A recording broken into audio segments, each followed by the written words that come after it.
السلام علیکم ورحمۃ اللہ وبرکاتہ۔ الحمد للہ رب العالمین والصلاة والسلام علی سید الانبیاء و اشرف المرسلین وعلی آلہ و اصحابہ اجمعین، اما بعد۔ ناظرین کرام، باب العلم انواریہ ایجوکیشنل سوسائٹی و جامعہ انواریہ حیدرآباد دکن انڈیا کے زیر اہتمام الشفاء بتعریف حقوق المصطفیٰ صلی اللہ علیہ وسلم کا سلسلہ وار درس جاری ہے۔ الحمدللہ آج کی اس نشست میں نبی پاک علیہ السلام کے اخلاق کریمہ اور صفات حمیدہ اور نبی پاک علیہ السلام کے فضائل کا ذکر ہوگا۔ آج کے اس درس کا آغاز ہو رہا ہے نبی پاک علیہ السلام کی محفل اور مجلس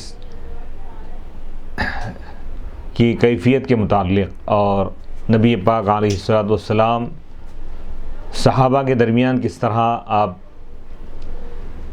معاملہ داری یا آپ بہترین جو اخلاق کا مظاہرہ فرماتے ہیں تمام لوگوں سے اور ملنے جلنے والوں سے، جو بھی آپ کی محفل میں آتا آپ اس کے ساتھ جو حسن سلوک فرماتے اس کا ذکر کیا جا رہا ہے۔ بسم اللہ الرحمن الرحیم۔ فَسَأَلْتُهُ عَنْ مَجْلِسِهِ عَمَّا كَانَ يَصْنَعُ فِيهِ۔ حضرت سیدنا امام حسین رضی اللہ تعالیٰ عنہ فرماتے ہیں کہ میں نے مولا کائنات حضرت سیدنا علی مرتضیٰ رضی اللہ تعالیٰ عنہ کرم اللہ وجہہ الکریم سے سوال کیا، پوچھا اللہ کے رسول علیہ السلام کی مجلس اور محفل کے بارے میں کہ نبی پاک علیہ السلام اپنی محفل میں کیا کرتے تھے، تو آپ نے فرمایا کانا رسول اللہ صلی اللہ علیہ وسلم لا یجلس ولا یقوم الا علی ذکر۔ مولا کائنات حضرت علی رضی اللہ تعالیٰ عنہ ارشاد فرماتے ہیں کہ اللہ کے رسول علیہ السلام کسی مجلس میں کسی محفل میں نہیں بیٹھتے اور نہ محفل سے اٹھتے مگر اللہ کے ذکر پر، یعنی محفل میں بیٹھتے، مجلس کا آغاز بھی ذکر الہی سے فرماتے اور اختتام بھی ذکر الہی پر ہوتا۔ تو معلوم یہ ہوا یعنی اہل ایمان مومنین کی محفلیں اس طرح کی ہونی چاہیے۔ ایک سے چار لوگ، چاہے گھر کے افراد ہو یا دوست و احباب ہو، اگر جمع ہو کسی جگہ تو اللہ کا ذکر کریں، اور محفل جب ختم ہونے کا وقت اگر آ جائیں یا محفل کو اگر ختم کرنا چاہیں تو اس وقت بھی اللہ کا ذکر کرتے ہوئے محفل کو ختم کریں۔ وَلَا يُوَطِّنُ الْأَمَاكِنَ، اور اللہ کے رسول علیہ السلام کسی مقام کو اپنے لیے متعین نہیں فرماتے تھے، جگہ کو، یعنی گھر کے سوا کہیں اور باہر نہیں بیٹھتے تھے۔ جیسا بعض لوگوں کو ہم دیکھتے ہیں کہ گھروں کے باہر کرسیاں ڈال لے کے بیٹھ جاتے ہیں، یا بعض لوگ چبوتروں پہ بیٹھ جاتے ہیں، تو یہ اللہ کے رسول علیہ السلام کے طریقوں کے خلاف ہے۔ حضور علیہ السلام پوری تاریخ گواہ ہے کہ آپ گھر کے سوا کسی اور مقام پر آپ یعنی گھروں کے باہر بیٹھنے کا یا کسی اور جگہ پہ بیٹھنے کا آپ کا مزاج یا آپ کا معمول نہیں تھا۔ گھر کے باہر جاتے تو آپ مسجد اللہ کے گھر تشریف لے جاتے، اللہ وہاں عبادت کرتے، گھر سے آگے مسجد سے آگے گھر میں تو گھر میں بیٹھتے، لیکن گھر کے باہر یا گھروں کے باہر یا کسی اور جگہ پہ جیسا لوگ بازاروں میں بیٹھنے کے عادی ہوتے ہیں، تو اس طرح کے چیزیں جو ہے اللہ کے رسول علیہ السلام کے تعلیمات کے خلاف ہے۔ آج ہم دیکھتے ہیں کہ اکثر لوگ محلوں میں ہو یا کالونیوں میں ہو کیا کرتے ہیں، لوگ اپنے گھروں کو چھوڑ کر گھروں کے باہر بیٹھتے ہیں، تو یہ اچھے لوگوں کی عادت یا اچھے لوگوں کی پہچان نہیں ہے۔ اچھے لوگ گھروں کے باہر نہیں بیٹھتے۔ وَيَنْهَا عَنْ إِطَانِ، اور اللہ کے رسول علیہ السلام کسی جگہ کو مقرر کر لینے سے آپ منع فرماتے، یعنی کوئی شخص کسی جگہ بیٹھنے کا ماحول بنا لیا، دوپہر میں کہیں بیٹھ رہے ہیں، 4 بجے کہیں بیٹھ رہے ہیں، کسی جگہ پہ محفل بنا کے بیٹھ رہے ہیں، اس سے مراد یہ ہے کہ گھر کے باہر عام جو پبلک کے مقامات ہیں ایسی جگہ پہ محفلیں بنا کر بیٹھنے سے اللہ کے رسول علیہ السلام منع فرماتے۔ وَإِذَا انْتَهَا إِلَىٰ قَوْمٍ، اور اللہ کے رسول علیہ السلام کسی قوم کے پاس جب تشریف لے جاتے پہنچتے، جلس حیث ینتہی بہ المجلس، جہاں مجلس ختم ہوتی محفل تو وہاں بیٹھ جاتے، یعنی کسی جگہ آپ جب تشریف لے جاتے کسی دعوت میں ہو یا کسی مقام پر ہو، اور لوگ وہاں پر پہلے سے اگر بیٹھے ہوئے تو آپ لوگوں کو ہٹا کر آگے جا کے نہیں بیٹھتے، بلکہ جہاں محفل ختم ہوتی ہے وہاں بیٹھ جاتے، یعنی سادگی اور تواضع کی آپ تعلیم دے رہے ہیں، محفل کے آداب بتا رہے ہیں۔ وَيَأْمُرُ بِذَلِكَ، اور لوگوں کو بھی آپ اسی چیز کا حکم دیتے تھے۔ وَيُعْطِي كُلَّ جُلَسَائِهِ نَصِيبَهُ حَتَّى لَا يَحْسِبَ جَلِيسُهُ أَنَّ أَحَدًا أَكْرَمُ عَلَيْهِ مِنْهُ۔ اب یہاں پہ اور ایک بات بتا رہے ہیں کہ اللہ کے رسول علیہ الصلوۃ والسلام اپنے تمام جلساء ہم نشینوں کو آپ کی بارگاہ میں اور آپ کی رفاقت میں اور آپ کے ساتھ جتنے لوگ بیٹھتے سب کو آپ ان کا حق، ان کا حساب عطا فرماتے ہیں، یعنی ہر ایک کے ساتھ حسن سلوک فرماتے، ہر ایک کی آپ حوصلہ افزائی فرماتے، کسی کی دل شکنی نہیں فرماتے، دل آزاری نہیں فرماتے، کسی کو تکلیف نہیں پہنچاتے، یہاں تک کہ آپ کے ساتھ بیٹھنے والا یہ گمان نہیں کرتا کہ کوئی بھی شخص حضور کے پاس اس سے زیادہ معزز ہے، یعنی ہر بیٹھنے والا، آپ کی محفل میں آنے والا ہر شخص یہ سمجھتا کہ حضور کے پاس سب سے پیارا اور پسندیدہ وہی شخص ہے۔ یہ آداب بتا رہے ہیں کہ کوئی اگر مہمان آپ کے پاس آئے تو آپ اس کے ساتھ ایسا سلوک کرو، اتنا اچھا سلوک کرو کہ وہ خوش ہو کر جائیں۔ تو یہ ایک ایک اسلامی اخلاق اور اسلامی جو تعلیمات ہیں کہ کتنے اہم تعلیمات ہیں، غور کریں اس میں کہ مہمانوں کا اور وزٹرز، ملاقاتی جو لوگ ہوتے ہیں ان کے ساتھ کیسا سلوک کرنا چاہیے، کس طرح ان سے گفتگو کرنا چاہیے، کس طرح ان کی عزت کرنا چاہیے، ان کا احترام کرنا چاہیے۔ یہ اللہ کے رسول علیہ الصلوۃ والسلام نے یہ تعلیمات آپ نے ہم کو عطا فرمائی۔ من جالسہ وقاومہ لحاجت صابرہ حتی یکون هو المنصرف عنہ، جو اللہ کے رسول علیہ الصلوۃ والسلام کے ساتھ جو شخص، جو لوگ بیٹھتے، جو ہم نشین ہوتے، یا حضور اوقاومہ لحاجت، یا حضور علیہ الصلوۃ والسلام کے پاس کوئی شخص کھڑا ہو جاتا ہے حاجت کے لیے، اپنی ضرورت کے لیے، صابرہ، تو حضور علیہ الصلوۃ والسلام اس پر غالب آ جاتے صبر میں، یہاں تک کہ وہ شخص خود ہی حضور سے پلٹ کر چلے جاتا۔ یعنی کیا مطلب، کوئی حضور کی بارگاہ میں اگر بیٹھتا تو حضور یہ نہیں فرماتے کہ اب کام ہو گیا تم چلے جاؤ، ایسا نہیں فرماتے، وہ جب تک بھی بیٹھا ہوا رہتا حضور اس کے ساتھ بیٹھتے۔ یعنی یہ بھی آداب بتا رہے ہیں حسن اخلاق کی، یہ اعلیٰ ترین مثالیں ہیں کہ کوئی شخص اگر ملاقات کے لیے آئے، محفل میں بیٹھ جائے تو جب تک وہ بیٹھا ہوا رہے، صاحب محفل کو چاہیے کہ بیٹھے، ایسا نہیں کہ مہمان بیٹھا ہوا ہے میزبان اٹھ کے چلے جا رہا، ایسا نہیں ہونا چاہیے، یہ آداب کے خلاف ہے، اخلاق کے خلاف ہے بات۔ اسی طرح کسی کو اگر ہم دعوت دیں تو جب تک وہ دعوت میں، یعنی دعوتی شخص جس کو دعوت دی گئی ہے وہ بیٹھا ہوا اگر رہے تو میزبان کو چاہیے، دعوت دینے والے کو چاہیے کہ اس کے ساتھ بیٹھے، اس کے ساتھ گفتگو کرے، اس کو خوش کرنے کی کوشش کرے، اس کی دل آزاری نہ کرے، دل شکنی نہ کرے۔ تو اللہ کے رسول علیہ الصلوۃ والسلام کی عادت کریمہ یہ تھی کہ کوئی شخص اگر آپ کے پاس آ کے بیٹھ جاتا، کوئی بھی صاحب اگر آ کے بیٹھ جاتے تو حضور علیہ الصلوۃ والسلام ان کو اپنی محفل سے نہیں اٹھاتے، اور اس وقت تک آپ بیٹھے ہوئے رہتے جب تک کہ وہ خود شخص اپنی طرف سے واپس نہ جائیں۔ جب تک وہ بیٹھا ہوا رہتا تو حضور علیہ الصلوۃ والسلام نہیں اٹھتے۔ پھر دوسری چیز یہ بتا رہے ہیں کہ کوئی شخص آگے حضور علیہ الصلوۃ والسلام کے پاس اپنی کوئی حاجت، کوئی درخواست لے کر آتا تو حضور علیہ الصلوۃ والسلام اس کی درخواست کو آپ قبول فرماتے، اور اس کی جو ضرورت ہے، اس کو جو چیز چاہیے آپ اس کو عطا فرماتے۔ عطا کرنے کے بعد آپ یہ نہیں فرماتے کہ اب تم چلے جاؤ، یہ نہیں فرماتے، بلکہ آپ صبر کے ساتھ رہتے یہاں تک کہ وہ شخص خود واپس جاتا، تو اس کے بعد آپ گھر میں تشریف لے جاتے، اس وقت تک آپ اس جگہ سے نہیں ہٹتے۔ تو یہ بتا رہے ہیں کہ کوئی شخص اگر کوئی سائل ہو یا زائر ہو، ملاقات کرنے والا ہو، یا دوست ہو یا رشتہ دار ہو، کوئی مہمان ہو، جب تک وہ محفل میں رہے تو صاحب محفل کو چاہیے یا میر محفل کو چاہیے، محفل یا میزبان کو چاہیے کہ وہ اس کی دل جوئی کرتے ہوئے وہ جب تک محفل میں ہے وہ محفل کو چھوڑ کر نہ جائیں۔ یہ آداب بتائے جا رہے ہیں۔ من سألہ حاجتا لم یردہ الا بہا، جو شخص بھی حضور علیہ الصلوۃ والسلام سے کوئی چیز مانگتا تو حضور اس کو واپس نہیں بھیجتے مگر وہ چیز دے کر، یعنی اس کی ضرورت پوری کر کے آپ اس کو واپس بھیجتے۔ اس سے معلوم یہ ہوا کہ اشراف جو نیک لوگ ہوتے ہیں، اللہ کے محبوب اور مقرب بندے ہوتے ہیں، تو وہ ان کو اللہ تعالیٰ لوگوں کی ہمدردی اور لوگوں سے محبت اور لوگوں کے کام آنے کی جو کیفیت ہے اللہ تعالیٰ وہ ان کو عطا فرماتا ہے۔ تو مخلوق کے کام آنا یہ بہت بڑی عبادت ہے، مخلوق کے کام بنانا اور مخلوق کی ضروریات کو پورا کرنا۔ تو اللہ کے رسول علیہ الصلوۃ والسلام پوری حیات طیبہ، مکمل آپ کی جو زندگی ہے وہ انسانیت کے ساتھ، تمام انسانوں کے ساتھ ہمدردی اور محبت اور اخلاص کے واقعات سے یعنی پر ہے یہ آپ کی زندگی۔ یعنی کئی واقعات ہم کو ملتے ہیں، او بمیسور من القول، یا کم از کم حضور پاک علیہ الصلوۃ والسلام یہ معاملہ فرماتے کہ اچھی بات کرتے اس کی۔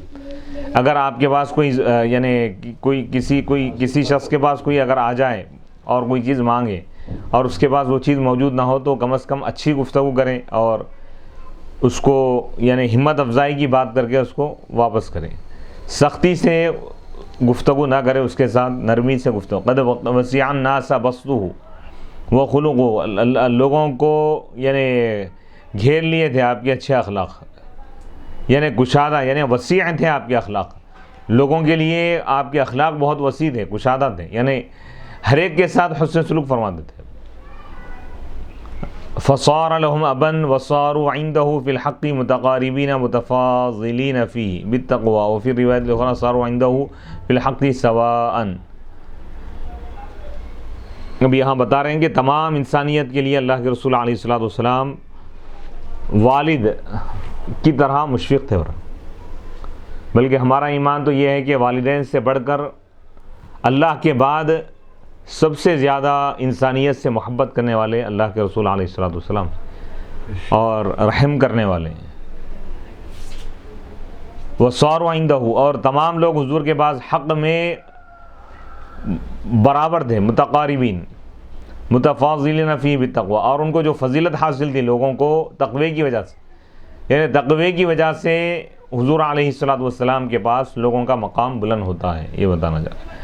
اور پھر روایت الاخری، دوسری روایت میں یہ ہے کہ صاروا عنده، تمام لوگ حضور کے پاس حق میں برابر تھے، یعنی حقوق کی جو ادائیگی ہے اس میں حضور علیہ الصلوۃ والسلام سب کے ساتھ برابری کا معاملہ فرماتے تھے۔ مجلسہ مجلس حلم وحیاء وصبر وامانۃ لا ترفع فیہ الاصوات ولا تؤبن فیہ الحرم ولا تثنى فلتاتہ۔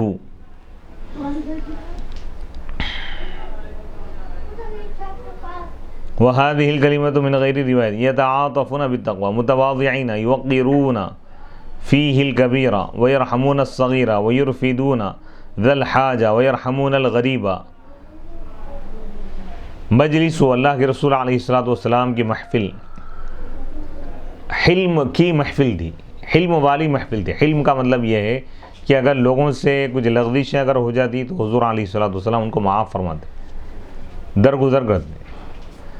وحیاء، حیا والی محفل تھی، اللہ کے رسول علیہ الصلوۃ والسلام کی جو محفل ہے اس میں کوئی یعنی دنیا داروں کی محفل کی طرح آپ کی محفل نہیں تھی کہ کوئی دنیاوی گفتگو ہو رہی ہے یا بے حیائی کی بات ہو رہی ہے، ایسی بات۔ مہذب اور یعنی ادب والی محفل تھی، وہ صبر والی محفل تھی، وہ امانت والی محفل تھی۔ لا ترفع فیہ الاصوات، اس میں آوازیں بلند نہیں ہوتی۔ ولا تؤبن فیہ الحرم، اس میں کسی کی بے حرمتی نہیں ہوتی، یعنی کسی کی بے عزتی نہیں کی جاتی۔ تو یہ محفل کیسی ہونی چاہیے اس کے آداب بتا رہے ہیں کہ کسی محفل میں کسی کی برائی نہ کی جائے، کسی کی بے عزتی نہ کی جائے، کسی کی توہین نہ کی جائے، کسی کی تذلیل نہ کی جائے، کسی کی دل شکنی نہ کی جائے۔ ولا تثنى ولا تنثى فلتاتہ وهذه الكلمة من غیر روایت یتعاطفون بالتقوی، وہ تقوی کی وجہ سے ایک دوسرے پر رحم کرتے تھے، یعنی حضور کی محفل میں جو لوگ بیٹھتے ایک دوسرے پر مہربان ہوتے تھے وہ لوگ۔ متواضعین، صاحب تواضع تھے اور عاجزی انکساری والے تھے۔ یوقرون فیہ الکبیر، اس محفل میں، محفل مصطفیٰ میں، مجلس مصطفیٰ میں، بارگاہ مصطفیٰ میں جو لوگ ہوتے صحابہ، بڑوں کی عزت کرتے تھے، چھوٹوں پر رحم کرتے، شفقت. یعنی حضور علیہ الصلوۃ والسلام جو ٹیم تیار کی، جن لوگوں کو آپ نے اپنے فیضان سے مالا مال فرمایا، جن کو آپ نے تربیت سے نوازا، تربیت مصطفیٰ سے بڑھ کر کوئی اور تربیت نہیں ہو سکتی. یعنی حضور سے بہتر اور بڑھ کر کوئی دنیا میں استاذ نہیں ہے، کوئی رہنما، کوئی معلم نہیں ہے، حضور سے بڑھ کر کوئی تربیت کرنے والا نہیں ہے. تو اللہ کے رسول علیہ الصلوۃ والسلام کی محفل کی یہ کیفیت ہوتی تھی کہ اس میں کوئی بھی بے ادب نہیں ہوتا تھا، سب با ادب ہوتے، با اخلاق ہوتے، ایک دوسرے کا احترام کرتے، ایک دوسرے کی عزت کرتے، بڑوں کی عزت کرتے. تو محفل اس طرح ہوتی تھی. وَيَرْفِدُونَ ذَا الْحَاجَةِ، اور وہ ضرورت مندوں کی مدد کرتے تھے. کوئی بھی حاجت مند اگر آ جاتا محفل میں، اگر کوئی ضرورت مند دکھتا، نظر آتا، بولنے کی ضرورت نہیں ہوتی تھی، صحابہ پہچان لیتے. صحابہ میں جو مالدار ہوتے اور متمول ہوتے، غریب جو صحابہ ہیں وہ ان کی مدد کرتے تھے. تو یہ بتا رہے ہیں کہ ایک اچھا جو معاشرہ ہے، اچھی جو سوسائٹی ہے، اس کی پہچان حضور علیہ الصلوۃ والسلام بتا رہے ہیں کہ لوگ اس طرح ہونا چاہیے کہ بولنے کی ضرورت نہ ہو. جو مالدار آدمی ہے غریب آدمی کی مدد کرے، جو خوشحال ہے بدحال کی مدد کرے. تو یہ حضور علیہ الصلوۃ والسلام صرف نماز، روزہ یا زکوٰۃ کے احکام بتانے کے لیے نہیں آئے تھے، پوری دنیا کے مسائل کو حل کرنے کے لیے. کوئی معمولی بات نہیں ہے، کوئی ایک سبجیکٹ کے لیے نہیں آئے. نجات، انسانیت کو نجات دلانے کا جو سبجیکٹ ہے وہ پڑھانے کے لیے آئے. صرف زبانی یا الفاظ کے ذریعے آپ یہ درس نہیں دی، بلکہ عملی پیکر بن کر آپ بتا دیے. صحابہ کو آپ نے تیار فرمایا، ان کی آپ نے تربیت فرمائی. عرب کا جو معاشرہ تھا، عرب کا جو ماحول تھا، عرب میں جو لوگ رہتے تھے اس دور میں، اسلام کی آمد سے پہلے اور ابتدا میں جو حالات تھے کہ لوگ ایک دوسرے پر ظلم کرتے تھے، ایک دوسرے کے حقوق کو چھین لیتے تھے، ایک دوسرے کو نقصان پہنچاتے تھے، ایک دوسرے کو قتل کرتے تھے، آپس میں جھگڑا کرتے تھے. تو اللہ کے رسول علیہ الصلوۃ والسلام یہ تمام چیزوں کو آپ نے ختم فرما دیا، دہشت گردی کو آپ نے مٹا دیا، اور جو لوگ آپس میں جھگڑا کرتے تھے آپ نے ان کو دوست بنا دیا، جو ایک دوسرے کے دشمن تھے آپ نے ان کو دوست بنا دیا. بلکہ حقیقی رشتہ داروں سے زیادہ محبت کرنے کا درس آپ نے عطا فرمایا. اسلام اور ایمان اور انسانیت کی بنیاد پر محبت کرنے کی تعلیم اور ہمدردی کی تعلیم آپ نے دی. اب یہاں پہ بتا رہے ہیں کہ وَيَرْحَمُونَ الْغَرِيبَ، اور وہ غریب آدمی پر رحم کیا کرتے ہیں. غریب کے دو معنی، ایک تو عرف عام میں جو غریب ہے پریشان حال وہ، یا اور ایک معنی ہے غریب کے اجنبی آدمی، پردیسی، غیر مقامی، دوسرے ملک کا یا دوسرے مقام کا اگر کوئی آدمی آ جاتا، دوسرے شہر کا، یہ یہاں کا نہیں. ایسا اسلام میں تعصب نہیں ہے. اسلام میں انسانیت اور ایمان کی بنیاد پر ایک ہونے کا حکم دیا گیا.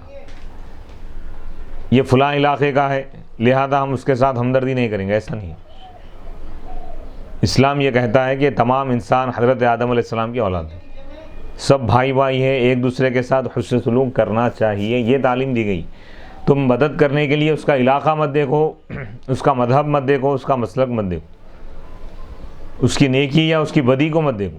ضرورت مند اگر تمہارے سامنے آ جائے تو تم اس کی مدد کرو، تم اس کی پریشانی کو دور کرو، اللہ تمہاری پریشانیوں کو دور کرے گا. تو یہ اسلامی نظام ہے، یہ اسلامی پیغام ہے. فَسَأَلْتُهُ عَنْ سِيرَتِهِ فِي جُلَسَائِهِ فَقَالَ كَانَ رسول اللہ صلی اللہ علیہ وسلم دائم البشر سهل الخلق لین الجانب ليس بفظ ولا غلیظ ولا سخاب ولا فحاش ولا عیاب ولا مداح يتغافل عما لا يشتهي ولا يئس منه.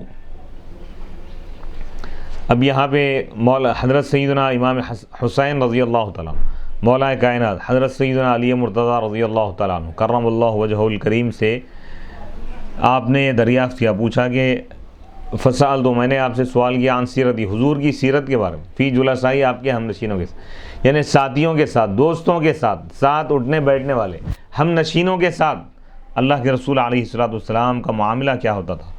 تو انہوں نے کہا کانا رسول اللہ کے رسول علیہ الصلوۃ والسلام دائم البشر، ہمیشہ مسکرانے والے تھے، سہل الخلق، اچھے اخلاق والے تھے، نرم اخلاق، لین الجانب، نرم طبیعت کے تھے. تو یہ نرمی کا ہونا یہ کیا ہے؟ کمال ہے، یہ کوئی عیب کی بات نہیں ہے. لوگ کیا سمجھتے رہے نرم بڑھ گئے تو لوگ اور کمزور سمجھتے، یہ سمجھ رہے ہیں یہ کمزوری نہیں ہے، یہ کمال ہے۔ انسان کی طبیعت میں نرمی کا ہونا، اخلاق میں نرمی کا ہونا، یہ اللہ کی طرف سے ایک تحفہ ہے، کیونکہ اللہ تعالیٰ اپنے نیک بندوں کے دلوں کو نرم رکھتا ہے، اللہ تعالیٰ مخلوق کے لیے، ہر ایک کے لیے۔ تو خاص طور پہ آدمی جن لوگوں کے ساتھ زیادہ وقت گزارتا ہے، اگر وہ لوگ اس کی تعریف کرے تو سمجھ جائیے کہ وہ آدمی نیک، چاہے بیوی بچے ہو یا آدمی جہاں بھی رہتا ہے یا جہاں بھی کام کرتا ہے یا نوکری کرتا ہے یا کاروبار کرتا ہے، ساتھ والے اگر، جیسے کوئی آدمی اگر اونر ہے، مالک ہے، سیٹ ہے، اور اس کے پاس جو لوگ نوکر کام کر رہے ہیں، اگر وہ لوگ تعریف کریں اس سیٹ کی، بھائی بہت اچھی طبیعت کی ہے سیٹ صاحب، تو سمجھ جانا چاہیے کہ یہ آدمی نیک ہے۔ تو یہ معاملہ اللہ کے رسول علیہ الصلوۃ والسلام تمام انسانیت، خصوصاً آپ کے ساتھ جو لوگ رہا کرتے تھے ان کے ساتھ بہت ہی مشفقانہ اور کریمانہ سلوک فرماتے تھے، لین الجانب، بہت ہی نرم طبیعت کے تھے۔ جیسا قرآن مجید کی آیت مبارکہ بھی ہے، فَبِمَا رَحْمَةٍ مِّنَ اللَّهِ لِنْتَ لَهُمْ، حضور کی سیرت قرآن بیان کر رہا ہے، اللہ تعالیٰ بیان فرما رہا ہے کہ اے محبوب، یہ اللہ کی رحمت ہے کہ آپ تمام لوگوں کے لیے نرم ہیں۔ یعنی جو لوگ اسلام کے بارے میں یا پیغمبر اسلام کے بارے میں جو غلط فہمی کا شکار ہے، یہ سمجھ رہے ہیں کہ اسلام میں کچھ تشدد ہے، سختی ہے، اسلام سختی سے روکتا ہے، ظلم سے روکتا ہے، زیادتی سے روکتا ہے، برے اخلاق سے روکتا ہے، نرمی کا حکم دیتا ہے اسلام، اور پیغمبر اسلام سراپا رحمت ہے۔ فَبِمَا رَحْمَةٍ مِّنَ اللَّهِ لِنْتَ لَهُمْ، اے محبوب، اللہ کی رحمت کی وجہ سے آپ ساری انسانیت کے لیے نرم ہیں۔ تو اس میں دو پیغام مل رہا ہے کہ حضور کی سیرت کیا ہے، نبی پاک علیہ الصلوۃ والسلام کا سراپا وجود، آپ کا پیکر، آپ کا جسمانی جو پیکر ہے، روحانی جو پیکر ہے، نبی پاک علیہ الصلوۃ والسلام کا وجود مبارک پیکر رحمت ہے، سراپا رحمت ہے اور شفقت اور محبت کے پیکر ہیں۔ تو یہی تعلیم قرآن مجید نے اور اللہ کے رسول علیہ الصلوۃ والسلام نے اپنے ماننے والوں کو، مسلمانوں کو یہی پیغام دیا ہے کہ مسلمان بھی سب کے لیے نرمی کا اور محبت کا اور شفقت کا سلوک کرے سب کے ساتھ۔ تو اور اس آیت مبارکہ میں غور کرنے سے بات معلوم ہوئی، اس میں اشارہ یہ مل رہا ہے کہ طبیعتوں میں اور دلوں میں نرمی کا ہونا اللہ کی طرف سے یہ رحمت ہے۔ اللہ جس شخص کے دل کو نرم کر دے یا جس شخص کے دل میں اللہ تعالیٰ نرمی اگر پیدا کرے تو سمجھ جانا چاہیے کہ اللہ کی رحمت ہے، اللہ تعالیٰ اس پر مہربان ہے، کیونکہ اللہ تعالیٰ جس پر مہربان ہوتا ہے اس کے دل میں اللہ تعالیٰ مخلوق کے لیے نرمی اور محبت کو پیدا فرماتا ہے، نرمی کا اللہ تعالیٰ اس کو مزاج عطا فرماتا ہے، نرم طبیعت والا اللہ تعالیٰ اس کو بناتا ہے۔ تو نرم طبیعت کا جب انسان ہوگا تو اس کی وجہ سے اس کو بھی فائدہ ہوگا، اس کے خاندان والوں کو، رشتہ داروں کو، بیوی بچوں کو بھی، اس کے دوستوں کو بھی، جو جو اس سے ملاقات کریں سب کو فائدہ ہوگا اور اس کی دنیا اور آخرت سنور جائے گی۔ تو یہ پہلو بہت ہی اہم ہے، یہ پہلو اگر سب لوگ اختیار کر لیں گے تو دنیا میں کوئی جھگڑا باقی نہیں رہے گا، دنیا میں ظلم نہیں رہے گا، ظلم ختم ہو جائے گا، نفرتیں ختم ہو جائے گی، دنیا میں سب کوئی، ہر کوئی سکون اور عافیت اور سلامتی کے ساتھ رہیں گے۔ تو اسلام کے پیغام کو سمجھنے کی ضرورت ہے۔ لیس بفظ ولا غلیظ، نبی پاک علیہ الصلوۃ والسلام سخت مزاج نہیں تھے، ولا سخاب، شور شرابہ گڑبڑ کرنے والے، آواز پکارا کرنے والے بھی نہیں تھے۔ تو یہ بھی آداب اور اخلاق کے خلاف ہے۔ کیا آدمی محفلوں میں اگر چیخ کر بات کر رہا ہے یا بازاروں میں چیخ کر بات کر رہا ہے تو یہ اچھے اخلاق کی علامت نہیں ہے۔ ولا فحاش، اور آپ فحش گوئی بھی نہیں کرتے، یعنی بے حیائی کی کوئی بات آپ نہیں فرماتے تھے۔ ولا عیاب، کسی پر عیب بھی نہیں لگاتے تھے، کسی کے عیب کو بیان بھی نہیں کرتے تھے کہ فلاں آدمی ایسا ہے، اس کے اندر یہ عیب ہے۔ تو حضور علیہ الصلوۃ والسلام کی سیرت اور آپ کے تعلیمات کا خلاصہ یہ ہے کہ آدمی اگر نیک بننا چاہے تو اس کے لیے یہ ضروری ہے کہ وہ دوسروں کے عیوب کو بیان نہ کرے، اس سے بچے، دوسروں کے اندر کیا برائی ہے اس کے بارے میں کھوج میں نہ پڑے۔ اگر معلوم بھی ہو جائے، کسی کا عیب نظر بھی اگر آ جائے تو اس کو دوسروں تک نہ پہنچائیں، دوسروں کے سامنے اظہار نہ کریں، لوگوں کا احترام کریں، لوگوں کی عزتوں کا خیال رکھیں۔ ولا مداحن، اور نہ کسی کی بیجا تعریف بھی نہیں کرتے تھے۔ یعنی بعض لوگ جیسا چاپلوسی کا جو مزاج ہوتا ہے کسی کو خوش کرنے کے لیے یا کسی کے سے کوئی مفاد حاصل کرنے کے لیے اس کی تعریف کر دیتے، ایسا نہیں ہونا چاہیے۔ یتغافل عما لا یشتہی، آپ ان چیزوں سے آپ یعنی انجان ہو جاتے ہیں، لا یشتہی جس کی آپ کو خواہش نہیں ہوتی، جن چیزوں کی طرف آپ کو رغبت نہیں ہوتی اس کی طرف آپ مائل بھی نہیں ہوتے۔ ولا یئس منہ، لوگ آپ سے مایوس نہیں ہوتے تھے، یعنی آپ سے خیر اور بھلائی کی امید رکھتے تھے لوگ۔ تو یہ بہت ہی انسان کے نیک ہونے کی علامت ہے کہ لوگ اچھی امید لگانا کہ بھئی یہ آدمی اچھا ہے، یہ آدمی ہمارے لیے بھلائی کرے گا۔ اگر ایسا تصور پیدا ہو رہا تو سمجھ جائیے کہ وہ آدمی نیک ہے۔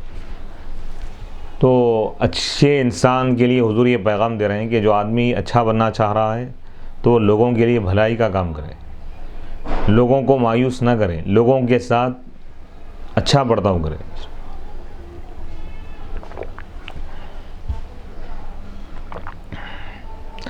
قد ترک نفسه من ثلاث الرياء والاكثار وما لا يعنيه وترك الناس من ثلاث كان لا يذم احدا ولا يعيره ولا يطلب عورته ولا يتكلم الا فيما يرجو ثوابه۔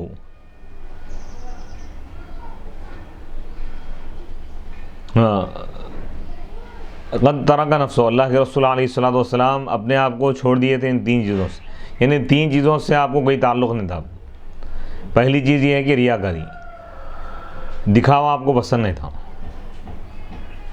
شہرت اس چیز کو آپ پسند نہیں فرماتے۔ والاکثار، اور اکثار یعنی کوئی چیز یعنی مال و دولت کی کثرت، اس کو آپ پسند نہیں فرماتے تھے، یہ چھوڑ دیے تھے۔ وما لا یعنی، اور وہ چیزیں جو بیکار ہو اس سے آپ بالکل دوری اختیار فرماتے تھے۔ وترک الناس، اور آپ لوگوں کو چھوڑ دیے تھے تین چیزوں سے۔ کانا لا یذم احدا، کسی کی آپ مذمت نہیں کرتے تھے، برائی بیان نہیں کرتے تھے۔ یہ بہت ہی اعلیٰ اخلاق ہے۔ عموماً ہم دیکھتے ہیں کہ معاشرے میں اکثر لوگ ایک دوسرے کی برائی بیان کرتے ہیں، ایک دوسرے کی مذمت کرتے ہیں، ایک دوسرے کی مذمت کرتے ہیں، لیکن اللہ کے رسول علیہ الصلوۃ والسلام اخلاق کا آپ نے یہ معیار پیش فرمایا کہ کسی کی برائی نہ کرو۔ خود آپ نے اس پر عمل کر کے بتا دیا کہ کبھی زندگی بھر آپ کسی کی برائی بیان نہیں کی۔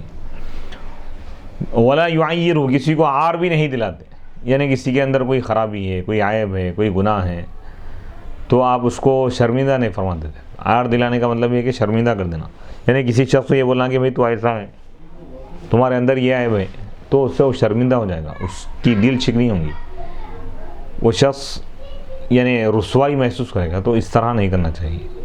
ہاں اگر اصلاح کرنا ہی چاہیں تو اس کو نرمی سے، حکمت کے ساتھ، تنہائی میں اس کو سمجھائیں، بھئی یہ چیز غلط ہے، اس سے بچنے کی آپ کوشش کریں۔ اس طرح یہ حکیمانہ انداز ہے۔ نبی پاک علیہ الصلوۃ والسلام حکمت کے ساتھ آپ نے اسلام کو دنیا کے سامنے پیش فرمایا، اسلامی تعلیمات کو۔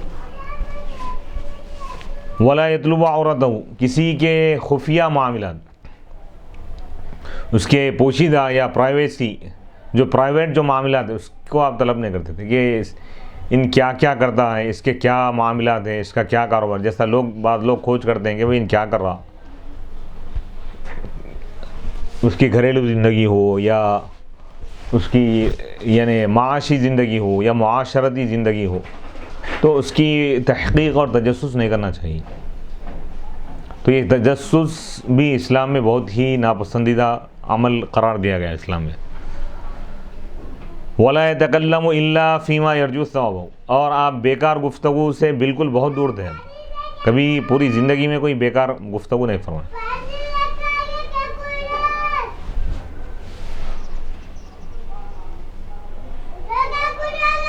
ولا یتکلم، اور آپ کلام نہیں کرتے، بات نہیں کرتے تھے مگر اسی چیز کے بارے میں جس کی ثواب کیا امید رکھتے، یعنی ایسی ہی بات کرتے ہیں آپ جس پر اللہ تعالیٰ ثواب عطا فرماتا. یعنی یہ پیغام ہے کہ بیکار گفتگو سے بچنا چاہیے اور اچھی گفتگو کرنا چاہیے، یعنی ایسی بات جس کا کوئی فائدہ ہو اور جس میں کوئی نصیحت ہو، جس میں کوئی خیر خواہی ہو، جس میں کوئی بھلائی ہو یا علم میں اضافہ ہو، ایسی بات کرنا چاہیے.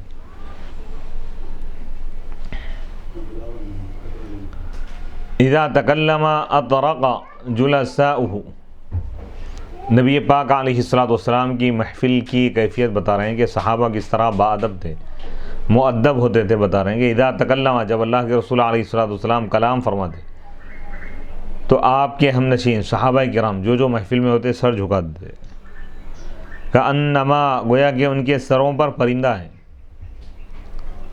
یعنی صحابہ کس طرح بیٹھتے تھے حضور کی محفل میں، اس کے آداب بتائے جا رہے ہیں. یہ صحابہ کرام دونوں زانوں پر بیٹھتے ہیں جس طرح تشہد یا قاعدے میں بیٹھتے ہیں، قاعدے کی حالت نماز میں، اور اس کے بعد ان کی نگاہیں اٹھی ہوئی نہیں ہوتی تھی بلکہ جھکی ہوئی رہتی.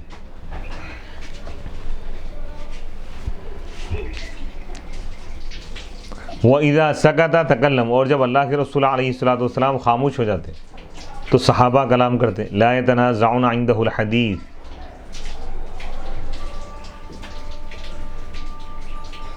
وہ نبی پاک علیہ الصلوۃ کے پاس گفتگو میں تنازع کو اختیار نہیں کرتے، یعنی کوئی ایک بات کر رہا ہے، اس کی بات ختم ہونے سے دوسرا بات شروع کر رہا ہے، ایسا نہیں. تو آداب بتائے جا رہے ہیں کہ کوئی شخص اگر بات کرے تو دوسرا شخص چاہیے کہ اس کی بات ختم ہونے تک انتظار کرے، اس کی بات جب مکمل ہو جائے تو اس کے بعد اگر یہ شخص کچھ پوچھنا چاہتا ہے یا بولنا چاہتا ہے اس وقت بولے. کوئی اگر بات کر رہا ہے تو اس کی بات کو نہیں کاٹنا چاہیے، اس کی بات مکمل ہونے تک انتظار کرنا چاہیے. من تکلم عندہ، جو اللہ کے رسول علیہ الصلوۃ کے پاس کلام کرتا، جو بھی بات کرتے تو انصتوا لہ، تو صحابہ اس کے لیے خاموش ہو جاتے، غور سے سنتے یہاں تک کہ وہ اپنی بات سے فارغ ہو جاتا. حدیثہم حدیث اولہم یضحک مما یضحکون منہ،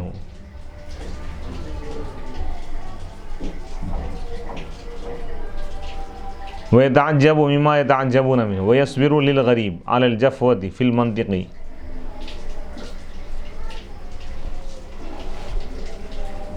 نبی پاک علیہ الصلوۃ ہنستے مسکراتے اس چیز سے جس سے صحابہ خوش ہوتے تھے، جس بات سے، اور تعجب کرتے ہیں اب اس چیز پر جس پر صحابہ تعجب کرتے تھے. وَيَصْبِرُ لِلْغَرِيبِ، اور نئے آدمی کے لیے آپ صبر کرتے، نئے آدمی کے رویے پر. جو نیا آدمی آتا کوئی دیہاتی وغیرہ لوگ جو اضلاع سے بھی آتے تھے، بادیہ عرب کے جو دیہات ولیجز چھوٹے چھوٹے گاؤں ہیں، وہاں جو ریگستان میں رہنے والے جو بدو ہیں وہ لوگ بالکل یہ تمام چیزوں سے واقف نہیں ہوتے تھے، آداب کیا ہے، اخلاق کیا ہے. تو وہ لوگ اپنی طبیعت اور فطرت کے حساب سے وہاں بیٹھتے تھے. تو حضور علیہ الصلوۃ ان کو بھی آپ برداشت فرماتے. علی الجفوہ، ان کی یعنی سختی پر، فی المنطقی، گفتگو میں. وَيَقُولُ، آپ فرماتے اِذَا رَأَيْتُمْ صَاحِبَ الْحَاجَةِ يَطْلُبُهَا فَأَرْفِدُوهُ وَلَا يَطْلُبُ الثَّنَاءَ إِلَّا مِنْ مُكَافِئٍ. اور آپ صحابہ سے فرماتے کہ جب تم کسی ضرورت مند کو دیکھو، یطلبها، جو ضرورت طلب کر رہا ہے، کوئی کام، کوئی چیز، تو تم اس کی مدد کرو. وَلَا يَطْلُبُ الثَّنَاءَ، اور حضور تعریف نہیں چاہتے تھے. یعنی حضور کی مزاج میں یہ بات نہیں تھی کہ کوئی حضور کی تعریف کرے، اس بات کو آپ پسند نہیں فرماتے. یعنی حسن اخلاق کا یہ اعلیٰ درجہ ہے کہ آدمی اچھا کام کرنے کے باوجود بھی اس پر تعریف کو پسند نہ کرے. یعنی حسن اخلاق یہ کہ انسان کے اندر عاجزی انکساری ہو. کوئی اگر اچھا کام کرے، نیکی کا کام کرے تو اللہ کی رضا کے لیے کرے، اور اس میں تعریف یا شہرت مقصود نہ ہو. تعریف اور شہرت کے لیے یا لوگوں کے دکھاوے کے لیے کوئی نیک کام نہ کرے، اللہ کی رضا کے لیے کرے. تو حضور علیہ الصلوۃ یہ پیغام دے رہے ہیں کہ تم تعریف کو طلب مت کرو. ولا یطلب الثناء، حضور تعریف پسند نہیں فرماتے تھے، طلب نہیں فرماتے تھے، تعریف نہیں چاہتے تھے کسی نیک کام پر. الا من مکافئین ولا یقطع علی احد حدیثہ،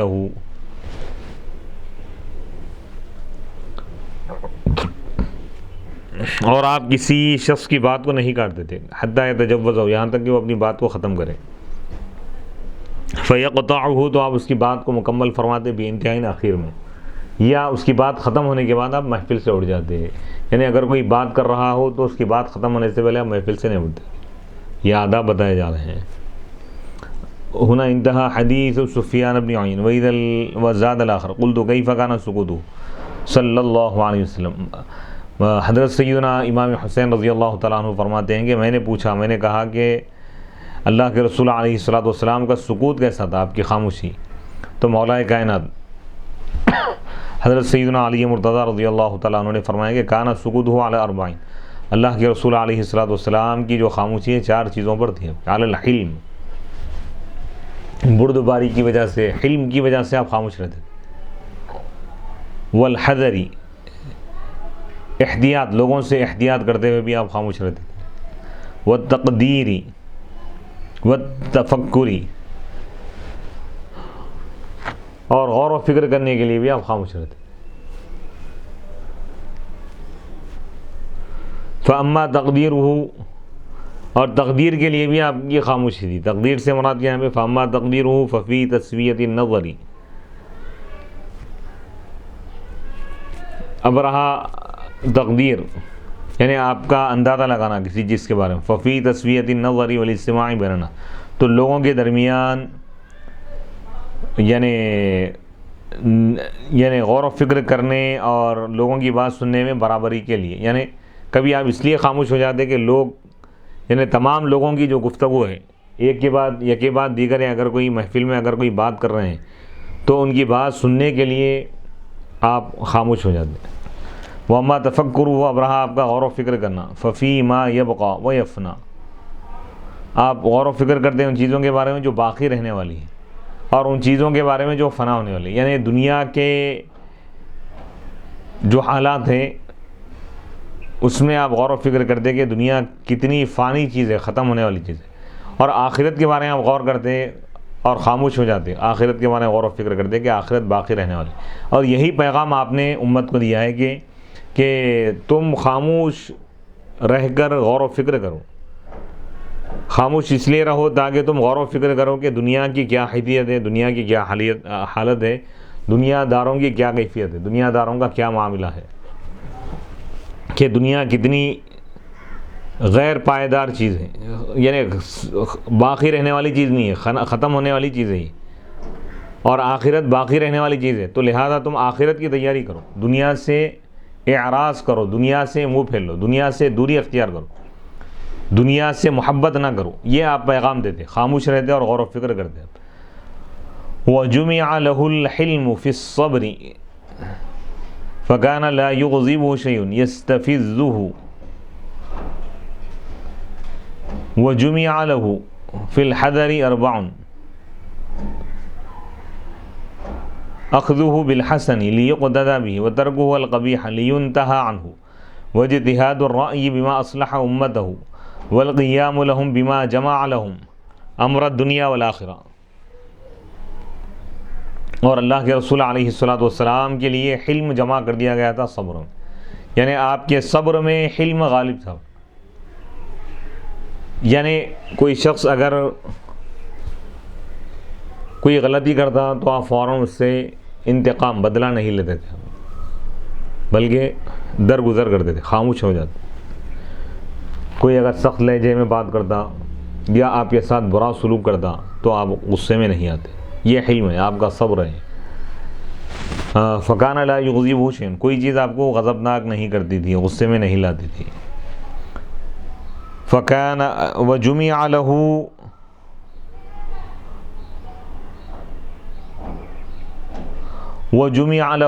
الْحِلْمُ فِي الصَّبْرِ، اللہ کے رسول علیہ الصلوۃ والسلام کے لیے حلم جمع کر دیا گیا تھا. یعنی حلم آپ کے اندر موجود تھا. فی الصبر، آپ کے صبر میں بھی حلم کی کیفیت تھی. یعنی آپ حلیم الطبع تھے، یعنی آپ کی طبیعت اور آپ کی فطرت میں اللہ تعالیٰ حلم بہت زیادہ رکھا تھا اللہ تعالیٰ. یعنی کوئی شخص اگر آپ کے ساتھ برا سلوک کرتا تو آپ غصے میں نہیں آتے، خاموش ہو جاتے، صبر کرتے، اس سے انتقام نہیں لیتے، اس کو برا بھلا نہیں بولتے، اس کو کوئی جواب نہیں دیتے. تو یہ بہت ہی اخلاق کی بلندی ہے، اخلاق کا اعلیٰ ترین مقام ہے. وجمع له الحلم صلی اللہ علیہ وسلم وجمع له صلی اللہ علیہ وسلم الحلم فی الصبر فکان لا یغضبه شیء یستفزه.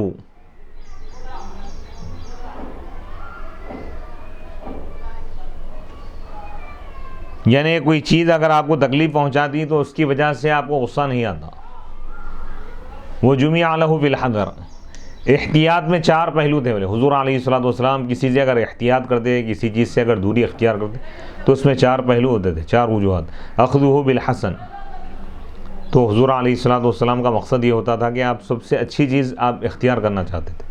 لیقتدی بہ، تاکہ آپ کی اقتداء کی جائے، آپ کو دیکھ کر لوگ اس اچھی چیز پر عمل کریں.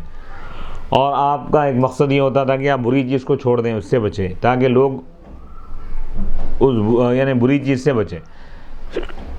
اجتہاد الرأی، رائے کے ذریعے آپ اجتہاد کرتے تھے اس چیز کے بارے میں جو امت کے لیے بہتر ہو. والقیام لہم، اور آپ ان کے لیے انجام دیتے اس چیز کو جو چیز ان کے لیے دنیا اور آخرت کے معاملے کو جمع کرتے. یعنی دنیا اور آخرت دونوں کا فائدہ جس چیز میں ہوتا آپ اس میں غور و فکر کرتے خاموش رہ کر.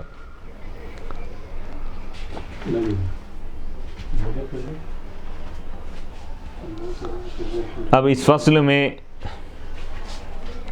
حضرت علامہ قاضی ایاز مالکی رحمۃ اللہ علیہ، اس سے پہلے جو بیان گزر چکا ہے نبی پاک علیہ الصلوۃ کے شمائل کا، اس میں جو عربی الفاظ ہیں اس کی آپ تفسیر بیان کر رہے ہیں، وضاحت کر رہے ہیں.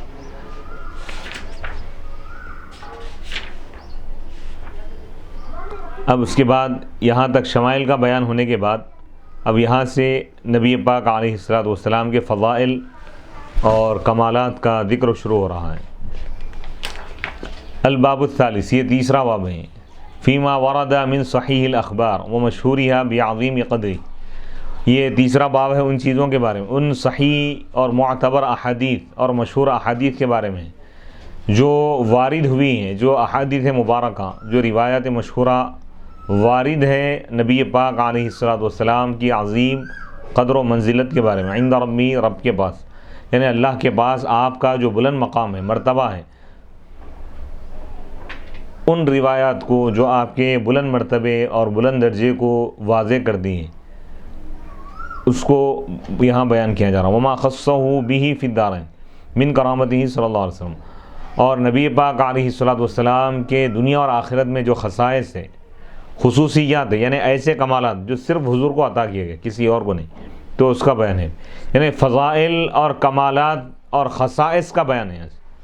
لا خلاف انہ اکرم البشر، اس میں کسی کا کوئی اختلاف ہی نہیں ہے، اس پر سب متفق ہے کہ اللہ کے رسول علیہ الصلوۃ تمام لوگوں میں سب سے زیادہ معزز ہے، کرم والے. وہ سید ولد آدم، تمام اولاد آدم، تمام انسانوں کے آپ سردار ہیں، تمام فرشتوں کے بھی سردار ہیں. وہ افضل الناس منزلۃ عند اللہ، اور اللہ کے پاس تمام لوگوں میں سب سے اعلیٰ درجے والے ہیں. وَأَعْلَاهُمْ دَرَجَةً وَأَقْرَبُهُمْ زُلْفَىٰ، تمام لوگوں میں سب سے زیادہ اب اللہ کے قریب ہے. وَأَعْلَمْ أَنَّ الْأَحَادِيثَ الْوَارِدَةَ فِي ذَلِكَ كَثِيرَةٌ جِدًّا، اور تم جان لو کہ اس سلسلے میں جو احادیث آئی ہیں، وارد ہوئی ہیں، بہت زیادہ ہیں. وَقَدْ اقْتَصَرْنَا مِنْهَا عَلَى صَحِيحِهَا وَمُنْتَشِرِهَا وَحَصَرْنَا مَعَانِيَ مَا وَرَدَ مِنْهَا فِي 12 فصل. اب یہاں سے اس میں جو صحیح احادیث ہے اس کو بیان کر رہے ہیں. 12 فصلوں میں نبی پاک علیہ الصلوۃ کے فضائل، خصائص، کمالات اور مناقب بیان کر رہے ہیں. الفصل الاول فیما ورد من ذکر مکانته عند ربه عز وجل والاصطفاء ورفعة الذکر والتفضیل وسیادة ولد آدم وما خصه به في الدنيا من مزایا الرتب وبرکة اسمه الطیب. پہلی فصل ان احادیث مبارکہ کے بارے میں جو وارد ہوئی ہے، من ذکر مکانتہ عند ربہ، کہ اللہ کے پاس آپ کے مقام اور مرتبے کا جو تذکرہ ہے، ان احادیث کو آپ بیان کر رہے ہیں. اور اللہ تعالیٰ آپ کو جو منتخب فرمایا، مصطفیٰ جو بنایا ہے اللہ تعالیٰ، استفا چن لیا ہے اللہ تعالیٰ کو، سلیکٹ جو کر لیا ہے اللہ تعالیٰ، اس کے بارے میں احادیث. اور آپ کے ذکر کو اللہ تعالیٰ بلند فرمایا، اور آپ کو اللہ تعالیٰ تمام مخلوقات پر، تمام انبیاء، تمام فرشتوں پر، تمام انسانوں و جنات پر، کل کائنات پر اللہ تعالیٰ آپ کو فضیلت عطا فرمایا۔ وہ سیادتی ولد آدم، تمام اولاد آدم پر اللہ تعالیٰ آپ کو سردار بنایا، سب کا سردار بنایا۔ وما خصہ ہوا، اور جو کچھ اللہ تعالیٰ نے آپ کو عطا فرمایا خاص طور پر، اللہ نے جن کمالات کے ساتھ اللہ تعالیٰ نے آپ کو خاص فرمایا دنیا میں، اس کا بیان ہے۔ آخرت میں جو خصائص ہے اس کا بیان آگے آئے گا۔ من مزایا اور رتب، یعنی آپ کے جو خاص مرتبے اور مرتبے کے جو خصوصیات ہیں، اور آپ کے اسم مبارک کی جو برکتیں ہیں، حضور علیہ الصلوۃ والسلام کے دنیا میں جو کمالات، فضائل ہیں، خصوصیات ہیں، اس کو بیان کیا جا رہا ہے۔ پھر اخروی خصوصیات کو آگے بیان کریں، تو یہ بہت اہم بیان ہے۔ اخبرنا الشیخ ابو محمد عبداللہ بن احمد العدل اذنا بلفظ حدثنا ابو الحسن الفرقانی حدثتنا ام القاسم بنت ابی بکر بن یعقوب عن ابیها حدثنا حاتم وهو ابن عقیل عن یحیی وهو ابن اسماعیل عن یحیی الحمانی حدثنا قیس عن الاعمش عن عبایة ابن ربعی عن ابن عباس رضی اللہ عنہما قال قال رسول اللہ صلی اللہ علیہ وسلم ان اللہ تعالی قسم الخلق قسمین فجعلنی من خیرہم قسما۔ حضرت سیدنا عبداللہ بن عباس رضی اللہ تعالیٰ عنہ سے روایت ہے، وہ فرماتے ہیں کہ اللہ کے رسول علیہ الصلوۃ والسلام نے ارشاد فرمایا، بے شک اللہ تعالیٰ نے مخلوق کو تقسیم فرمایا، مخلوق کی اللہ تعالیٰ دو طبقے بنا دیا، بس اللہ تعالیٰ نے مجھ کو بنا دیا ان دو طبقوں میں جو سب سے بہتر ہے، اس طبقے میں اللہ تعالیٰ مجھ کو بنا دیا۔ فذلک قولہ تعالیٰ، پس وہ اللہ تعالیٰ کا یہ قول ہے، اصحاب الیمین و اصحاب الشمال۔ پوری مخلوق، تمام مخلوقات کے اللہ تعالیٰ دو طبقے بنا دیا، اصحاب الیمین سیدھے جانب والے، اصحاب الشمال بائیں جانب والے۔ کیا مطلب؟ یعنی جنتیوں کو اللہ تعالیٰ اصحاب الیمین فرمایا اور جہنمیوں کو اصحاب الشمال فرمایا اللہ تعالیٰ۔ فانا من اصحاب الیمین، اللہ کے رسول فرما رہے ہیں کہ میں اصحاب الیمین میں ہوں، سیدھے جانب والے، جو مبارک اور برکت والا جو طبقہ ہے اس میں ہوں۔ وَأَنَا خَيْرُ أَصْحَابِ الْيَمِينِ، پھر اصحاب الیمین میں بھی میں سب سے بہتر ہوں۔ ثُمَّ جَعَلَ الْقِسْمَيْنِ أَثْلَاثًا، پھر اللہ تعالیٰ ان دو قسموں کے تین حصے فرما دیے۔ فَجَعَلَنِي فِي خَيْرِهَا ثُلُثًا، اصحاب الیمین جو ہے نا اس میں تین طبقے پر ہیں، جنتی جو لوگ ہیں اس میں تین قسم کے لوگ ہیں، تین کیٹیگری ہے۔ اب بتا رہے ہیں فَجَعَلَنِي فِي خَيْرِهَا ثُلُثًا، تو اللہ تعالیٰ ان تین طبقوں میں بھی مجھ کو سب سے بہترین طبقے میں اللہ تعالیٰ بنایا۔ وذالک قولہ تعالیٰ، اور وہ اللہ تعالیٰ کا یہ قول ہے جیسا سورہ واقعہ میں فاصحاب الیمین واصحاب المشأمہ والسابقون السابقون، مختلف روایتیں بھی، ایک تو اصحاب بات، اب یہاں پر اس روایت میں یہ بات بتائی جا رہی ہے کہ اصحاب المیمنہ، اصحاب المشأمہ، السابقون السابقون، اور سورہ واقعہ میں جو بات بتائی گئی ہے وہ یہ ہے کہ اللہ تعالیٰ جنتیوں کے تین درجے اللہ تعالیٰ بیان فرما، ایک تو اصحاب الیمین، پھر اصحاب الیمین میں سابقین ہیں، پھر مقربین کا بھی ایک درجہ بتایا گیا۔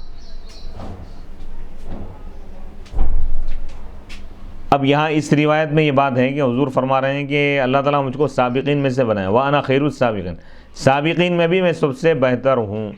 ثُمَّ جَعَلَ الْأَثْلَاثَ قبائل، پھر وہ اثلاث، وہ جو تین طبقے ہیں اس میں بھی اللہ تعالیٰ کئی قبیلے بنا دیے، بس اللہ تعالیٰ مجھ کو بنا دیا بہترین قبیل میں سے۔ وَذَلِكَ قَوْلُ تَعَالَىٰ، اور اللہ تعالیٰ کا یہ قول ہے وَجَعَلْنَاكُمْ شُعُوبًا وَقَبَائِلَ، سورہ حجرات آیت نمبر 13، اس میں اللہ تعالیٰ یہ ارشاد فرمایا کہ یا ایھا الناس، اے لوگوں ہم نے تم کو پیدا کیا ہے، من ذکر و انثیٰ، ایک مرد اور ایک عورت سے، وَجَعَلْنَاكُمْ شُعُوبًا وَقَبَائِلَ، وَجَعَلْنَاكُمْ، اور ہم نے تم کو بنا دیا، ہم نے تم کو بانٹ دیا، شعوباً کئی اقوام میں اور کئی قبیلوں میں۔ تو حضور فرما رہے ہیں کہ اللہ تعالیٰ دنیا میں جتنے قبیلے پیدا فرمایا، تمام قبیلوں میں سب سے بہترین قبیلہ میرا ہے۔ فَأَنَا أَتْقَى وُلْدِ آدم، اللہ کے رسول فرماتے ہیں کہ میں اولاد آدم میں سب سے زیادہ متقی ہوں۔ وَأَكْرَمُهُمْ عَلَى اللَّهِ، اور تمام اولاد آدم میں اللہ کے پاس زیادہ مکرم اور معزز ہوں۔ ولا فخر، لیکن میں اس بات پر فخر نہیں کرتا۔ ثم جعل القبائل بیوتا، پھر اللہ تعالیٰ قبیلوں کو گھروں میں تقسیم فرما دیا، کئی قبیلوں میں پھر کئی گھر ہیں، خاندان ہے، فجعلنی من خیرہا بیتا، پہلی بات تو یہ ہے کہ بہترین قبیلے میں جو بہترین گھر ہے اللہ تعالیٰ اس میں مجھ کو بنا دیے. فذالک قولہ تعالیٰ، بس وہ اللہ تعالیٰ کا یہ قول ہے، انما یرید اللہ لیذھب عنکم الرجس اہل البیت ویطہرکم تطہیرا، سورۃ الاحزاب آیت نمبر 33. اس میں اللہ تعالیٰ یہ فرما رہا ہے کہ اے اہل بیت، اے نبی کے گھرانے والوں، اللہ تعالیٰ تو صرف یہی چاہتا ہے کہ تم سے ہر گندگی کو دور کر دے، تم کو ہر گندگی سے دور رکھے. وَيُطَهِّرَكُمْ تَطْهِيرًا، تم کو اچھی طرح پاک کرنا چاہتا ہے. تو یعنی روئے زمین پر سب سے زیادہ پاکیزہ کوئی گھرانہ ہے تو نبی پاک علیہ السلام کا گھرانہ ہے.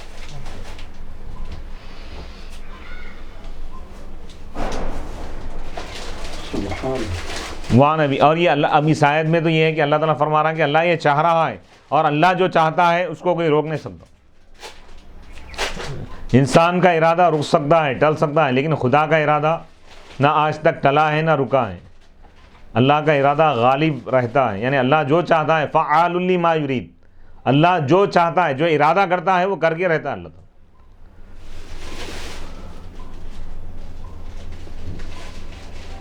وعن ابی سلمۃ عن ابی ہریرہ قال قالوا یا رسول اللہ متى وجبت لك النبوۃ قال وآدم بین الروح والجسد. حضرت ابو سلمہ رضی اللہ تعالیٰ عنہ سے روایت ہے، وہ حضرت ابو ہریرہ سے روایت کرتے ہیں رضی اللہ تعالیٰ عنہ. قال، حضرت ابو ہریرہ نے کہا، صحابہ نے عرض کیا، پوچھا کہ یا رسول اللہ آپ کے لیے نبوت کب واجب ہوئی، کب ثابت ہوئی، نبوت کب ملی آپ کو؟ تو آپ نے فرمایا کہ وآدم بین الروح والجسد، مجھ کو نبوت اس وقت ملی جبکہ آدم علیہ السلام روح اور جسم کے درمیان تھے. سبحان اللہ سبحان اللہ، یعنی بشریت اور انسانیت کا ابھی وجود بھی نہیں ہوا تھا، اس سے پہلے حضور علیہ السلام کو اللہ تعالیٰ نبوت کے مرتبے پر فائز فرما دی. ہائے ہائے ہائے. تو معلوم یہ ہوا کہ اللہ کے بعد حضور علیہ السلام، مخلوقات میں سب سے پہلے اللہ تعالیٰ حضور کے نور کو پیدا فرمایا. اول حقیقی اللہ ہے، اللہ سب سے اول ہے، اللہ کا کوئی مقابلہ نہیں کر سکتا، کوئی تقابل نہیں. مخلوقات کے اعتبار سے اگر کہا جائے، اللہ تعالیٰ جتنے مخلوقات کو پیدا کیا ہے، تمام مخلوقات میں سب سے پہلے حضور علیہ السلام کو اللہ تعالیٰ، حضور کے نور کو اللہ تعالیٰ پیدا فرمایا اور حضور کو نبوت عطا فرمایا. وعن واثلة بن الأسقع قال قال رسول الله صلى الله عليه وسلم ان الله صفى آدم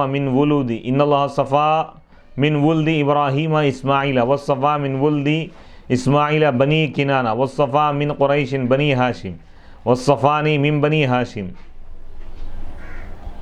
حضرت واثلہ بن اسقع سے روایت ہے،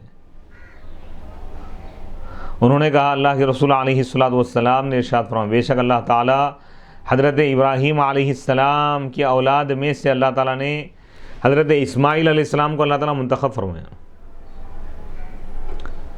اور حضرت اسماعیل علیہ السلام کی اولاد میں سے اللہ تعالیٰ حضرت یہ بنی کنانہ جو قبیلہ ہے، اللہ تعالیٰ اس کو اللہ تعالیٰ چن لیا، سلیکٹ فرمایا، اور قبیلے اور اللہ تعالیٰ قریش میں سے بنی ہاشم کو اللہ تعالیٰ منتخب فرما لیا، اور مجھ کو اللہ تعالیٰ منتخب فرمایا، قریش بنی ہاشم میں سے اللہ تعالیٰ مجھ کو منتخب فرمایا. ومن حدیث انس رضی اللہ عنہ انا اکرم ولد آدم علی ربی ولا فخر. اللہ کے رسول علیہ السلام نے ارشاد فرمایا کہ میں تمام اولاد آدم میں اللہ کے بعد سب سے زیادہ معزز ہوں، ولا فخر، لیکن میں اس بات پر فخر نہیں کرتا. وفی حدیث ابن عباس، حضرت سیدنا عبداللہ بن عباس رضی اللہ تعالیٰ عنہ کی حدیث میں اللہ کے رسول علیہ السلام نے ارشاد فرمایا کہ انا اکرم الاولین والآخرین ولا فخر، میں اولین اور آخرین میں سب سے زیادہ مکرم ہوں، معزز ہوں میں. یعنی نبی پاک علیہ السلام سے پہلے جو لوگ گزر چکے ہیں، جتنے لوگ دنیا میں آئے ہیں، ان میں بھی آپ سب سے زیادہ معزز ہے، اور آپ کے بعد قیامت تک جتنے لوگ آئیں گے ان میں بھی آپ سب سے زیادہ معزز ہیں. نہ اولین میں آپ جیسا کوئی ہے، نہ آخرین میں آپ جیسا ہے کوئی، نہ نبیین میں ہے، نہ مرسلین میں ہے، نہ مقربین میں ہے، نہ ملائکہ میں ہے، کہیں بھی آپ جیسا کوئی نہیں ہے. وعن عائشة رضي الله عنه صلى الله عليه وسلم أتاني جبريل عليه السلام فقال قلبت مشارق الأرض ومغاربها فلم أرى رجلا أفضل من محمد ولم أرى بني أب أفضل من بني هاشم. ام المؤمنین حضرت عائشہ صدیقہ رضی اللہ تعالی عنہا سے مروی ہے، انہوں نے فرمایا اللہ کے رسول علیہ الصلاۃ والسلام نے ارشاد فرمایا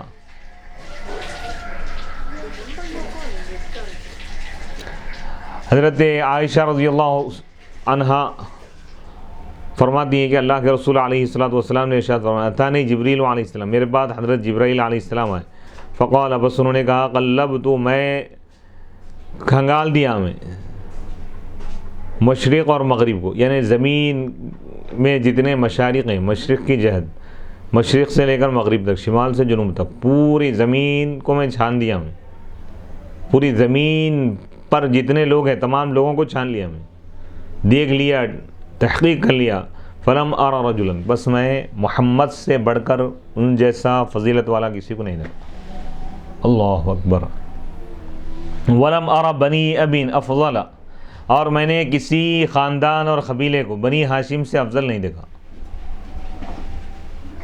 وعن انس رضی اللہ عنہ ان نبی صلی اللہ علیہ وسلم اتي بالبراق لیلۃ اسری به فاستصعب علیہ فقال له جبریل بمحمد صلی اللہ علیہ وسلم تفعل هذا فما ركبك احد اکرم علی اللہ منہ فرفض عرقا. حضرت انس رضی اللہ تعالیٰ عنہ سے روایت ہے، وہ ارشاد فرماتے ہیں کہ اتیہ بالبراق، شب معراج میں اللہ کے رسول علیہ الصلوۃ والسلام کی خدمت اقدس میں براق لایا گیا. فاستصعب علیہ، وہ براق بدکنے لگا. فقال له، تو حضرت جبرائیل علیہ السلام نے اس براق سے کہا کیا تو محمد عربی صلی اللہ علیہ وسلم کے ساتھ ایسا کر رہا ہے ان کے سامنے؟ فما رکیبہ کا احد، اے براق یہ تیری خوش قسمتی ہے کہ تجھ پر یعنی حضور سے بڑھ کر کوئی معزز آدمی کوئی سوار نہیں ہوگا. یعنی جو تم پر اے براق تجھ پر جو ذات اب سوار ہو رہی ہے وہ ذات سے بڑھ کر کوئی اور ذات نہیں. کائنات میں مخلوقات میں ان سے زیادہ اللہ کے پاس کوئی عزت والی ذات نہیں ہے. فرفضا، تو وہ براق پسینے سے شرابور ہو گیا، یعنی حیا کے مارے، ادب کے خاطر. وعن ابن عباس رضی اللہ عنہما عنہ صلی اللہ علیہ وسلم لما خلق اللہ آدم اہبطنی فی صلبی الی الارض وجعلنی فی صلب نوح فی السفینۃ وقذف بی فی النار فی صلب ابراہیم ثم لم یزل ینقلنی فی الاصلاب الکریمہ الی الارحام الطاہرہ حتی اخرجنی بین ابوی لم يلتقي على سفاح قد وإلى هذا أشار العباس بن عبد المطلب رضي الله عنه بقوله.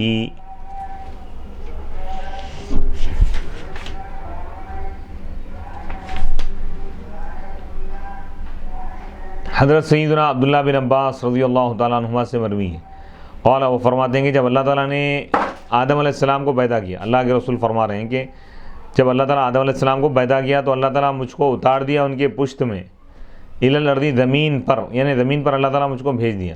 وجعلنی، اور اللہ تعالیٰ مجھ کو رکھا نوح علیہ السلام کی پشت میں، فی السفینۃ، کشتی میں. وقذف بی، اللہ تعالیٰ مجھ کو ڈال دیا، فی النار، آتش نمرود میں، یعنی فی صلب ابراہیم، حضرت ابراہیم علیہ السلام کی پشت میں. ابراہیم علیہ السلام کو جب آتش نمرود میں ڈال دیا گیا تو اللہ کے رسول علیہ الصلوۃ والسلام کا نور حضرت ابراہیم علیہ السلام کے جسم انور میں موجود تھا. ثم لم یزل، پھر اللہ تعالیٰ مجھ کو مسلسل منتقل فرماتا رہا کریم پاکیزہ پشتوں میں، پاکیزہ پشتوں سے پاکیزہ رحموں کی طرف، یہاں تک کہ وہ مجھ کو ظاہر فرمایا بین ابویہ، میرے والدین کے درمیان، لم یلتقیا علی سفاح قد، میرے خاندان میں، میرے یعنی آدم علیہ السلام سے لے کر آپ کے والدین تک کوئی بھی یعنی غیر شرعی کام نہیں کی. جس کو بھی جو بھی اولاد ہوئی نکاح کے ذریعے ہی اولاد ہوئی، یعنی پورا آپ کا نسب نامہ، پورا خاندان پاک ہے.